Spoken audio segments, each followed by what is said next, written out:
कल्पना कीजिए, शाम के ठीक 6 बजने वाले हैं। सूरज धीरे धीरे अरावली की पहाड़ियों के पीछे छिप रहा है। हवा का शोर अचानक तेज होने लगता है। पक्षियों की आवाजें एक एक करके गायब हो जाती हैं और तभी इस किले का विशाल दरवाजा बंद कर दिया जाता है। अब सवाल यह है, आखिर ऐसा क्या है इस जगह पर कि यहाँ सूरज ढलने के बाद किसी को रुकने की अनुमति नहीं दी जाती? क्या सच में यहाँ रात होते ही अजीब घटनाएं होने लगती हैं? क्या यह भारत का सबसे भूतिया किला है, या फिर सदियों से सुनाई जा रही कहानियों ने इस किले की पहचान ही बदल दी है? आज हम आपको लेकर चल रहे हैं राजस्थान के उस किले में जिसका नाम सुनते ही लोगों के मन में रहस्य, डर और जिज्ञासा एक साथ जाग उठते हैं, भानगढ़ किला। लेकिन इस वीडियो में हम सिर्फ डरावनी कहानियां नहीं सुनेंगे, बल्कि इतिहास के उन पन्नों को भी खोलेंगे जिन्हें बहुत कम लोग जानते हैं, क्योंकि कई बार सच किसी भी अफवाह से कहीं ज्यादा दिलचस्प होता है। राजस्थान का नाम सुनते ही हमारी आंखों के सामने ऊंचे ऊंचे किले, राजाओं की वीरता और शानदार महलों की तस्वीर उभर आती है। लेकिन इन्हीं किलों के बीच एक ऐसा किला भी मौजूद है जिसकी पहचान उसकी भव्यता से ज्यादा उसके रहस्य से जुड़ चुकी है। अरावली की पहाड़ियों के बीच बसा भानगढ़ किला आज लाखों लोगों के लिए सिर्फ एक पर्यटन स्थल नहीं, बल्कि एक ऐसा रहस्य है जिसे समझने की कोशिश आज भी जारी है। हर साल देश विदेश से हजारों पर्यटक यहाँ आते हैं, कुछ इतिहास जानने के लिए, कुछ रोमांच के लिए और कुछ सिर्फ यह देखने के लिए कि क्या सच में यहाँ वैसा ही होता है जैसा लोग बताते हैं। लेकिन एक बात बहुत कम लोग जानते हैं, भानगढ़ हमेशा से खंडहर नहीं था। एक समय ऐसा भी था जब यही जगह व्यापार, संस्कृति, कला और समृद्धि का केंद्र हुआ करती थी। यहाँ की गलियां आबाद थीं, बाजारों में रौनक थी, मंदिरों में घंटियां बजती थीं और महल शाही जीवन की शान हुआ करते थे।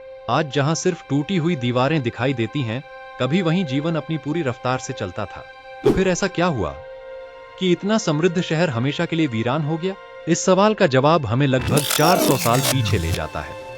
16वीं शताब्दी के उत्तरार्ध में जब राजस्थान के कई हिस्सों पर राजपूत शासकों का प्रभाव था, तब आमेर के शक्तिशाली शासक राजा भगवंत दास ने अपने छोटे पुत्र माधो सिंह के लिए एक नए नगर की स्थापना करवाई। यही नगर आगे चलकर भानगढ़ के नाम से प्रसिद्ध हुआ। ऐसा माना जाता है कि इस नगर का नाम भान सिंह के सम्मान में रखा गया था, जो राज परिवार से जुड़े थे। उस समय भानगढ़ केवल एक किला नहीं था, यह एक सुव्यवस्थित नगर था जिसकी योजना सोच समझकर बनाई गई थी। मजबूत किलेबंदी, विशाल द्वार, राजमहल, मंदिर, बाजार और आवासीय क्षेत्र, सब कुछ इस तरह बनाया गया था कि यह नगर लंबे समय तक समृद्ध बना रहे। अगर आप आज भी इस किले के अंदर जाइए तो टूटे हुए बाजार की कतारें, मंदिरों के अवशेष और महल की संरचना देखकर अंदाजा लगाया जा सकता है कि यह कभी कितना जीवंत और व्यवस्थित शहर रहा होगा। इतिहासकारों का मानना है कि भानगढ़ अपने समय का एक महत्वपूर्ण व्यापारिक केंद्र भी था। यहाँ से गुजरने वाले व्यापारिक मार्गों ने इस नगर को आर्थिक रूप से मजबूत बनाया। आसपास के क्षेत्रों से व्यापारी आते, सामान बिकता और शहर लगातार विकसित होता गया। यानी जिस जगह को आज लोग भूतिया किला कहते हैं, वहां कभी जीवन पूरी शान से बसता था। लेकिन हर महान शहर की कहानी में एक ऐसा मोड़ आता है जो सब कुछ बदल देता है, और भानगढ़ की कहानी में भी वह मोड़ आने वाला था। एक ऐसी कहानी जिसने इस किले को भारत के सबसे चर्चित रहस्यों में बदल दिया। लेकिन यहाँ एक बात समझना बहुत जरूरी है, अब तक जो कुछ आपने सुना वह इतिहास और उपलब्ध अभिलेखों पर आधारित था। लेकिन अब हम उस कहानी में प्रवेश करने वाले हैं जिसने भानगढ़ को पूरी दुनिया में मशहूर कर दिया। एक ऐसी कहानी जिसमें एक खूबसूरत राजकुमारी थी, एक शक्तिशाली तांत्रिक था, एक असफल प्रेम और एक ऐसा श्राप जिसके बारे में कहा जाता है कि उसने पूरे शहर की किस्मत बदल दी। लेकिन क्या यह सच है या सिर्फ एक लोक कथा? इतिहास के पन्नों में भानगढ़ एक समृद्ध नगर था, लेकिन लोगों की यादों में इसकी पहचान एक दूसरी कहानी से जुड़ गई। एक ऐसी कहानी जिसे शायद आपने भी कभी न कभी सुना होगा। कहा जाता है इस किले में एक ऐसी राजकुमारी रहती थी जिनकी सुंदरता की चर्चा दूर दूर के राज्यों तक होती थी। उनका नाम था राजकुमारी रत्नावती। लेकिन यहीं से शुरू होती है वह कहानी जिसने भानगढ़ को हमेशा के लिए रहस्य में लपेट दिया। ध्यान रहे, अब जो कहानी आप सुनने जा रहे हैं वह लोक कथा है। यह राजस्थान में पीढ़ियों से सुनाई जाती रही है, लेकिन इसके समर्थन में ठोस ऐतिहासिक प्रमाण उपलब्ध नहीं है। फिर भी इसी कहानी ने भानगढ़ को पूरी दुनिया में प्रसिद्ध बना दिया। कहा जाता है कि राजकुमारी रत्नावती असाधारण रूप से सुंदर, बुद्धिमान और साहसी थीं। दूर दूर के राजकुमार उनसे विवाह करना चाहते थे, लेकिन राजकुमारी हर निर्णय सोच समझकर लेना चाहती थीं। उसी समय भानगढ़ के आसपास एक तांत्रिक रहता था जिसका नाम सिंघिया बताया जाता है। लोग कहते थे कि वह तंत्र मंत्र और सम्मोहन विद्या में निपुण था। कुछ लोग उससे डरते थे तो कुछ उसकी शक्तियों पर विश्वास करते थे। लोक कथा के अनुसार सिंघिया राजकुमारी रत्नावती को देखकर उनसे एक तरफा प्रेम करने लगा, लेकिन वह जानता था कि राजकुमारी कभी उससे विवाह नहीं करेंगी। यहीं से उसकी सोच ने एक खतरनाक रूप ले लिया। एक दिन राजकुमारी की दासी बाजार में इत्र खरीदने गई। तांत्रिक ने मौका देखकर उस इत्र पर कथित रूप से ऐसा तांत्रिक मंत्र कर दिया कि जो भी उसे लगाए वह उसके वश में हो जाए। उसका इरादा था कि राजकुमारी उस इत्र का उपयोग करें और फिर उसके सम्मोहन में आ जाए, लेकिन किस्मत को कुछ और ही मंजूर था। जब इत्र की शीशी राजकुमारी तक पहुंची तो उन्हें कुछ अजीब महसूस हुआ। उन्होंने अपनी बुद्धिमानी से उस इत्र को इस्तेमाल करने के बजाय एक बड़े पत्थर पर फेंक दिया, और तभी कहानी एकदम नया मोड़ लेती। जैसे ही इत्र पत्थर पर गिरा, मंत्र का प्रभाव उसी पत्थर पर हो गया। वह विशाल पत्थर तेजी से लुढ़कता हुआ तांत्रिक की ओर बढ़ा। सिंघिया भागने की कोशिश करता रहा, लेकिन कुछ ही क्षणों में वह उसी पत्थर के नीचे दब गया। मरने से पहले लोक कथा के अनुसार तांत्रिक ने क्रोध में एक श्राप दिया। उसने कहा, यह नगर कभी आबाद नहीं रहेगा, यहाँ रहने वाले सभी लोग नष्ट हो जाएंगे और इस भूमि पर हमेशा वीरानी छाई रहेगी। क्या सचमुच ऐसा हुआ? कहानी यहीं खत्म नहीं होती। कुछ समय बाद भानगढ़ पर एक बड़ा युद्ध हुआ। युद्ध में बड़ी संख्या में लोग मारे गए। धीरे धीरे यह समृद्ध नगर उजड़ गया और लोगों ने इन दोनों घटनाओं को जोड़कर कहना शुरू कर दिया कि यह सब तांत्रिक के श्राप का परिणाम था। यहीं से भानगढ़ की पहचान बदलने लगी। लोगों ने कहना शुरू किया कि रात के समय यहाँ अजीब आवाजें सुनाई देती हैं। किसी ने कहा, महल में कदमों की आहट आती है। किसी ने दावा किया, खंडहरों में किसी के बात करने की आवाज सुनाई देती है। तो किसी ने कहा, यहाँ रात बिताने वाला कभी वापस नहीं लौटा। समय बीतता गया और हर पीढ़ी ने इस कहानी में कुछ नया जोड़ दिया। लोक कथा धीरे धीरे एक ऐसी दास्तान बन गई जिसे लोग सच मानने लगे। लेकिन अब सबसे महत्वपूर्ण सवाल, क्या इन बातों का कोई ऐतिहासिक प्रमाण है? क्या सच में राजकुमारी रत्नावती थी? क्या तांत्रिक सिंघिया का कोई प्रमाण मिलता है? क्या श्राप की वजह से पूरा शहर उजड़ गया? यहीं पर इतिहास और लोक कथा एक दूसरे से अलग होने लगते हैं। दिलचस्प बात यह है कि उपलब्ध ऐतिहासिक अभिलेखों में इस पूरी प्रेम कथा और श्राप का स्पष्ट उल्लेख नहीं मिलता। इतिहासकारों का मानना है कि यह कहानी समय के साथ स्थानीय लोक विश्वासों से विकसित हुई। यानी यह कहानी भानगढ़ की सांस्कृतिक पहचान का हिस्सा तो बन चुकी है, लेकिन इसे प्रमाणित इतिहास नहीं कहा जा सकता। और शायद यही बात इस रहस्य को और भी दिलचस्प बना देती है, क्योंकि जब इतिहास चुप हो तो कल्पनाएं बोलने लगती हैं। लेकिन अगर श्राप नहीं था तो फिर इतना समृद्ध नगर आखिर उजड़ा कैसे?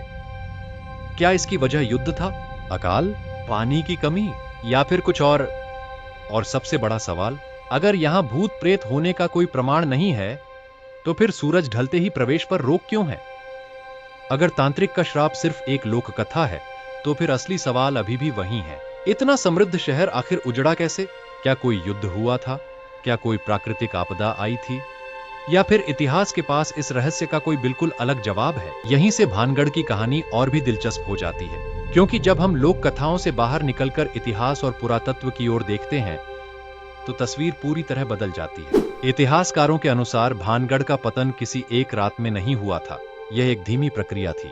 कई शोध बताते हैं कि समय के साथ इस क्षेत्र की राजनीतिक परिस्थितियां बदलने लगी, व्यापारिक मार्ग बदल गए, आर्थिक गतिविधियां कम होने लगीं, और जिस शहर की पहचान कभी समृद्ध थी वही धीरे धीरे वीरान होने लगा।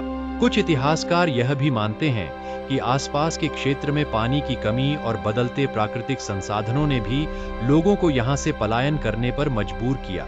जब किसी नगर में पानी कम होने लगे, व्यापार रुक जाए और शासन की प्राथमिकताएं बदल जाए तो सबसे पहले शहर खाली होने लगते हैं। और शायद भानगढ़ के साथ भी कुछ ऐसा ही हुआ। इसके अलावा एक और ऐतिहासिक तथ्य सामने आता है। 18वीं शताब्दी के दौरान राजस्थान के कई हिस्सों में राजनीतिक अस्थिरता बढ़ गई थी। लगातार संघर्षों और बदलते सत्ता समीकरणों का असर छोटे नगरों पर भी पड़ा। भानगढ़ जैसे नगर धीरे धीरे अपनी आर्थिक और सामरिक महत्ता खोने लगे। समय के साथ लोग यहाँ से दूसरी जगह बसने लगे और जो कभी एक जीवंत शहर था वह खंडहरों में बदल गया। यानी इतिहास हमें श्राप से ज्यादा सामाजिक, आर्थिक और राजनीतिक कारणों की ओर इशारा करता है। लेकिन अगर यही पूरी सच्चाई है तो फिर सबसे बड़ा सवाल अभी भी बाकी है। यहाँ कुछ भी असाधारण नहीं है, तो सूरज ढलने के बाद प्रवेश पर रोक क्यों है? यही वह सवाल है जिसने भानगढ़ को दुनिया भर में मशहूर कर दिया। जब भी कोई पर्यटक यहाँ पहुंचता है, सबसे पहले उसकी नजर प्रवेश द्वार के पास लगे एक बोर्ड पर जाती है। यह board archaeological survey of India की ओर से लगाया गया है। इसमें स्पष्ट निर्देश दिए गए हैं कि सूर्योदय से पहले और सूर्यास्त के बाद किले के परिसर में प्रवेश करना प्रतिबंधित है। बस यहीं से अफवाहों ने जन्म लेना शुरू किया। लोगों ने मान लिया कि सरकार भी मानती है कि यहाँ कुछ अलौकिक होता है। लेकिन क्या सच में ऐसा है? असलियत कुछ और है। पुरातत्व विभाग का उद्देश्य किसी रहस्य को बढ़ावा देना नहीं है, बल्कि यह नियम सुरक्षा के लिए बनाया गया है। सूर्यास्त के बाद पूरा किला अंधेरे में डूब जाता है। यह इलाका जंगल और अरावली की पहाड़ियों से घिरा हुआ है। रात के समय यहाँ जंगली जानवरों की आवाजाही हो सकती है।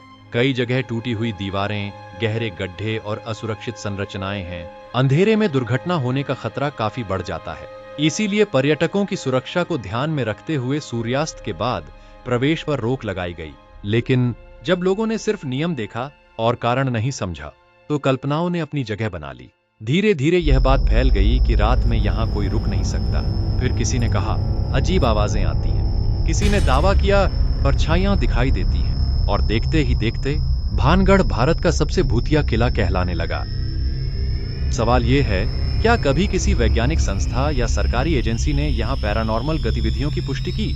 अब तक ऐसा कोई प्रमाणित वैज्ञानिक साक्ष्य उपलब्ध नहीं है जो यह साबित करे कि भानगढ़ में अलौकिक घटनाएं होती हैं। इसका मतलब यह नहीं कि लोगों के अनुभव झूठे हैं, लेकिन अनुभव और वैज्ञानिक प्रमाण दोनों अलग बातें हैं। कई बार घना सन्नाटा, खंडहर, हवा की आवाज, टूटती दीवारें और पहले से सुनी हुई डरावनी कहानियां हमारे दिमाग पर गहरा प्रभाव डालती है।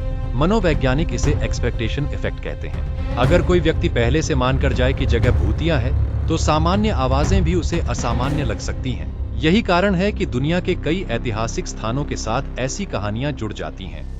लेकिन एक बात तो माननी पड़ेगी, चाहे भूत हो या ना हो, भानगढ़ का माहौल आज भी बेहद अलग महसूस होता है। टूटी हुई हवेलियां, सदियों पुराने मंदिर, खामोश गलियां और पहाड़ियों के बीच फैला सन्नाटा ऐसा दृश्य बनाते हैं जिसे देखकर किसी भी इंसान के मन में सवाल उठना स्वाभाविक है। और शायद यही इस जगह का सबसे बड़ा रहस्य है। भूत नहीं, बल्कि वह इतिहास जो इन खंडहरों की हर पत्थर में आज भी सांस लेता हुआ महसूस होता है। लेकिन अगर आप आज यहाँ घूमने जाएं, तो आपको क्या क्या देखने को मिलेगा? कब जाना सबसे अच्छा रहेगा? क्या यह जगह सच में घूमने लायक है या सिर्फ अफवाहों की वजह से प्रसिद्ध है? इन सभी सवालों के जवाब मिलेंगे इस डॉक्यूमेंट्री के अंतिम भाग में। तो क्या भानगढ़ सच में भूतिया है, या फिर सदियों से सुनाई जा रही कहानियों ने हमारी कल्पना को इतना प्रभावित कर दिया कि हमने इतिहास से ज्यादा अफवाहों पर भरोसा करना शुरू कर दिया? इस सवाल का जवाब शायद आपको इस किले के आखिरी सफर में मिल जाए। अगर आप आज भानगढ़ पहुंचते हैं, तो सबसे पहले आपको महसूस होगा कि यह जगह किसी हॉरर फिल्म का सेट नहीं, बल्कि एक विशाल ऐतिहासिक नगर के अवशेष हैं। जैसे जैसे आप मुख्य द्वार से अंदर बढ़ते हैं, दोनों तरफ पुराने बाजार की लंबी कतारें दिखाई देती हैं। कल्पना कीजिए, यहीं कभी व्यापारी अपने सामान बेचते होंगे, यहीं लोगों की आवाजें गूंजती होंगी, यहीं घोड़ों की टापें सुनाई देती होंगी, और आज वहीं सिर्फ हवा की सरसराहट सुनाई देती है। यही विरोधाभास इस जगह को इतना प्रभावशाली बनाता है। थोड़ा आगे बढ़ने पर आपको कई प्राचीन मंदिर दिखाई देंगे। इनमें से कुछ आज भी अपनी मूल स्थापत्य शैली की झलक दिखाते हैं। पत्थरों पर की गई नक्काशी, विशाल स्तंभ और मंदिरों की बनावट यह साबित करती है कि उस समय की वास्तुकला कितनी उन्नत थी। इसके बाद रास्ता आपको राजमहल की ओर ले जाता है। महल के टूटे हुए कमरे, संकरे रास्ते, ऊपरी मंजिलों तक जाने वाली सीढ़ियां और ऊंचाई से दिखाई देने वाला पूरा नगर ऐसा महसूस कराते हैं जैसे समय अचानक कई सदियों पीछे लौट गया हो। अगर आप कुछ मिनट शांत खड़े रहें, तो आपको एहसास होगा कि इस जगह की सबसे बड़ी ताकत इसका सन्नाटा है। यही सन्नाटा हर इंसान को अपनी अपनी कहानी सोचने पर मजबूर कर देता है। अगर आप यहाँ घूमने की योजना बना रहे हैं, तो कुछ बातें जरूर याद रखें। भानगढ़ राजस्थान के अलवर जिले में स्थित है और सड़क मार्ग से आसानी से पहुंचा जा सकता है। यहाँ आने का सबसे अच्छा समय अक्टूबर से मार्च के बीच माना जाता है, जब मौसम अपेक्षाकृत सुहावना रहता है। गर्मी के मौसम में दोपहर के समय तापमान काफी अधिक हो सकता है, इसलिए सुबह या शाम से पहले का समय बेहतर रहता है। ध्यान रखें, सूर्यास्त से पहले ही किले से बाहर निकलना होता है, इसलिए अपनी यात्रा की योजना उसी हिसाब से बनाएं। और सबसे महत्वपूर्ण बात, यह एक संरक्षित ऐतिहासिक धरोहर है। यहाँ दीवारों पर कुछ भी लिखना, पत्थरों को नुकसान पहुंचाना या कचरा फैलाना न सिर्फ गलत है, बल्कि हमारी विरासत के प्रति अनादर भी है। वापस आते हैं उस सवाल पर जिससे हमने इस वीडियो की शुरुआत की थी। सूरज ढलते ही इस किले में जाना मना क्यों है? अगर आपने पूरी कहानी ध्यान से सुनी है, तो अब आपके पास दो जवाब हैं। पहला, लोक कथाओं वाला जवाब, जिसमें एक तांत्रिक, एक श्राप और रहस्यमयी घटनाओं की कहानी है। और दूसरा, इतिहास वाला जवाब, जो बताता है कि भानगढ़ एक समृद्ध नगर था, जो समय, राजनीति, बदलते व्यापारिक मार्गों और प्राकृतिक परिस्थितियों के कारण धीरे धीरे उजड़ गया, और जहां सूर्यास्त के बाद प्रवेश पर रोक मुख्य रूप से सुरक्षा कारणों से लगाई गई। अब इन दोनों में से किस पर विश्वास करना है, यह फैसला आपका है। लेकिन शायद भानगढ़ का सबसे बड़ा रहस्य भूत नहीं है। सबसे बड़ा रहस्य यह है कि कैसे एक वास्तविक ऐतिहासिक शहर धीरे धीरे लोक कथाओं की दुनिया में बदल गया, कैसे एक खंडहर पूरे देश की कल्पना का हिस्सा बन गया, और कैसे एक बोर्ड जिसका उद्देश्य सिर्फ सुरक्षा था, दुनिया की सबसे चर्चित कहानियों में से एक बन गया। शायद यही वजह है कि भानगढ़ आज भी सिर्फ एक किला नहीं, बल्कि इतिहास, लोक विश्वास और इंसानी कल्पना के मिलन की एक जीवित मिसाल है। तो अगली बार जब आप भानगढ़ जाए, डर ढूंढने मत जाइए, पत्थरों की खामोशी को सुनिए, खंडहरों को ध्यान से देखिए, कल्पना कीजिए कि इन्हीं गलियों में कभी जीवन धड़कता था, क्योंकि कई बार सबसे रहस्यमयी आवाज किसी भूत की नहीं, बल्कि इतिहास की होती है। अगर आपको ऐसे ही रहस्यमयी अनसुनी कहानियां और ट्रैवल डॉक्यूमेंट्रीज पसंद हैं, तो वीडियो को लाइक करें, अपने दोस्तों के साथ शेयर करें और चैनल को सब्सक्राइब करना बिल्कुल मत भूलिए। मिलते हैं भारत की एक और अनकही कहानी के साथ।